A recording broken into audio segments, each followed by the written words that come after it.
Mark 11. Now when they drew near to Jerusalem, to Bethphage and Bethany at the Mount of Olives, Jesus sent 2 of his disciples and said to them, Go into the village in front of you, and immediately as you enter it, you will find a colt tied, on which no one has ever sat. Untie it and bring it. If anyone says to you, Why are you doing this? Say, The Lord has need of it, and will send it back here immediately. And they went away and found a colt tied at a door outside in the street, and they untied it. And some of those standing there said to them, What are you doing untying the colt? And they told them what Jesus had said, and they let them go. And they brought the colt to Jesus and threw their cloaks on it, and he sat on it. And many spread their cloaks on the road, and others spread leafy branches that they had cut from the fields. And those who went before and those who followed were shouting, Hosanna! Blessed is he who comes in the name of the Lord!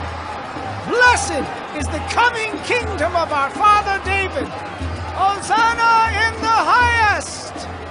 And he entered Jerusalem and went into the temple. And when he had looked around at everything as it was already late, he went out to Bethany with the 12. On the following day, when they came from Bethany, he was hungry.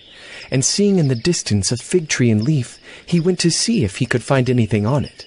When he came to it, he found nothing but leaves, for it was not the season for figs. And he said to it, May no one ever eat fruit from you again. And his disciples heard it. And they came to Jerusalem.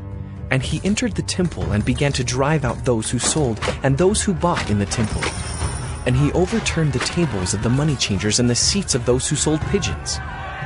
And he would not allow anyone to carry anything through the temple. And he was teaching them and saying to them, Oh, is it not written, My house shall be called a house of prayer for all the nations? But you have made it a den of robbers. And the chief priests and the scribes heard it and were seeking a way to destroy him, for they feared him because all the crowd was astonished at his teaching. And when evening came, they went out of the city. As they passed by in the morning, they saw the fig tree withered away to its roots. And Peter remembered and said to him, Rabbi, look! The fig tree that you cursed has withered! And Jesus answered them, Have faith in God.